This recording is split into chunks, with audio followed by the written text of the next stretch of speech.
नमस्कार सांगमाने आपण को आम यूट्यूब चैनल गाँ कनेक्ट को स्वागत। आज आम जानिबा सीएम किसान योजना 2025। तो सीएम किसान योजना जहाँकि देखंतु कृषक मानक चाष कार्य पई सहायता क्षुद्र और नाममात्र चाषी को चाष निमते प्रत्येक फसल ऋतु पाई 2000 टଙ୍କା हिसाब रे वार्षिक 4000 टंकार आर्थिक सहायता जोगाई दी जाबार व्यवस्था। तो आपण मैंने देखु सीएम किसान पोर्टाल देखो ये लिखाई सीएम किसान पोर्टाल उभय सीएम किसान और पीएम किसान योजना नियमावली अनुଯାयी योग्य कृषक मानक अंतर्भुक्त करने निमंते एक माध्यम।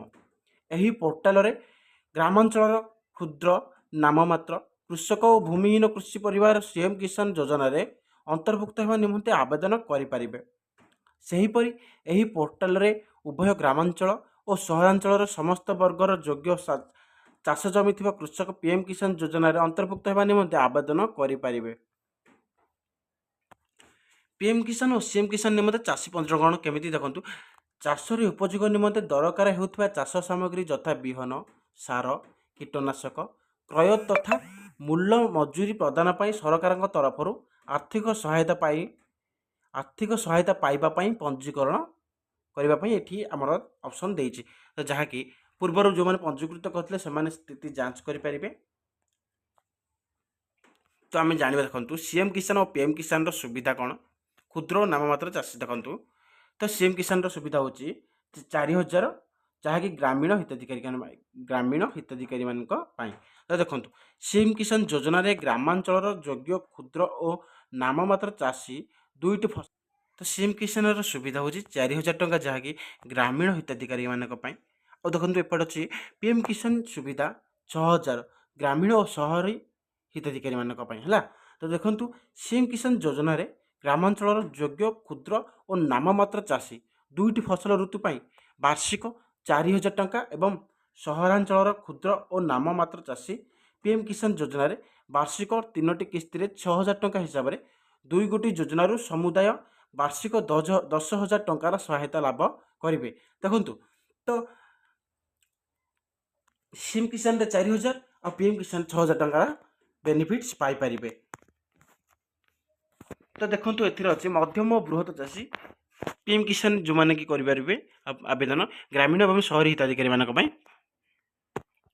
तो ग्रामांचल और सहरांचल भूमिधारी योग्य मध्यम और बड़ चाषी मैंने पीएम किसान योजना अधीन में समान 3टी किस्ती वार्षिक 6000 टंकार आर्थिक सहायता लाभ करें कारण से केवल पीएम किसान रे योग्य हिताधिकारी हो पारे। देखो भूमिहीन चाषी जार की जमी नाही तो देखो सीएम किसान सुविधा 12,500 टंका लाखाएं से मिल जहाँकि प्रत्येक भूमिहीन कृषि परिवार सीएम किसान योजना अधीन में ग्रामांचल योग्य भूमिहीन कृषि परिवार को 12,500 टंकार जीवन जीविका सहायता 3टी किस्ती प्रदान करा जहाद्वारा से कौन कृषि और आनुषंगिक वृत्ति आपणाई पारिबार आर्थिक स्थिति उन्नति आनी पारिबे।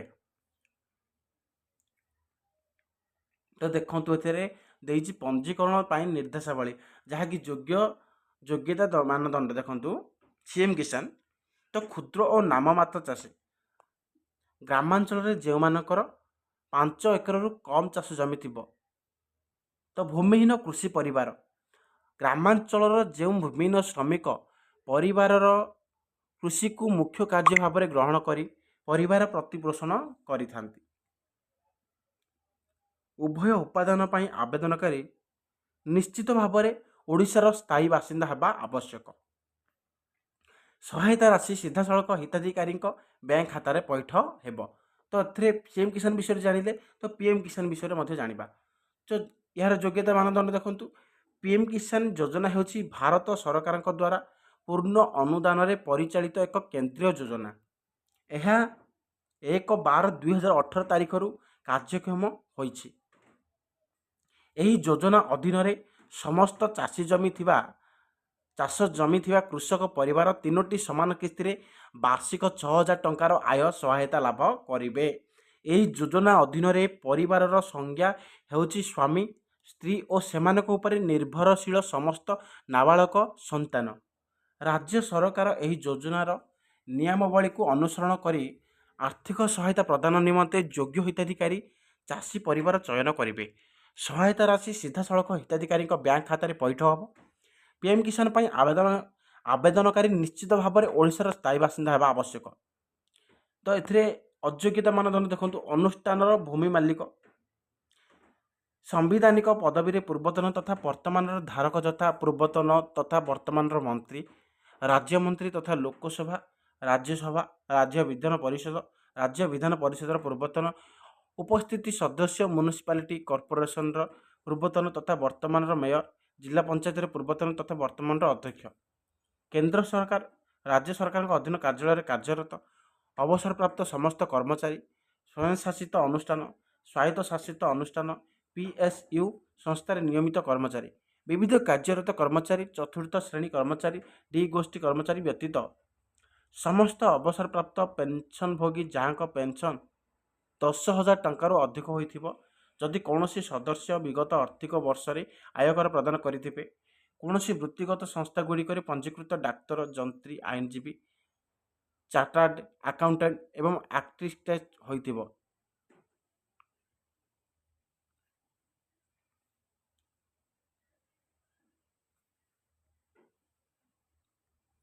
ତ ତ ଏ ବିଷୟରେ ଜାଣିଲେ, ତ ବର୍ତ୍ତମାନ ଆମେ ଜାଣିବା ତ ଆବେଦନ କେମିତି କରିବେ।